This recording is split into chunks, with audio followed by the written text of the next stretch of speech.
1. Ang pressure sa pagsasalita. Ang mga tahimik na individual ay maaaring makaramdam ng pressure na sumunod sa mga norms ng mga extrovert na humahantong sa pagdududa sa sarili at anxiety. Kapag sila ay inaasahang magsalita, maaari nilang questionin ang bisa ng kanilang mga iniisip at opinyon. Natatakot sila sa mga paghatol o mga rejections kung ipahayag nila ang kanilang sarili. Ang pressure na ito ay maaaring lumikha ng isang internal struggle sa pagitan ng kanilang likas na pagkahilig para sa introspection at ang panlabas na pressure upang maging mas outgoing. Ang pressure na ito ay maaari ding magmumula sa takot na ma-overlook o ma-dismiss.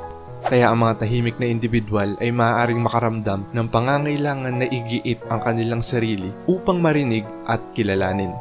Lalo na sa mga group settings kung saan mas nangingibabaw ang mga assertive na personalidad sa usapan.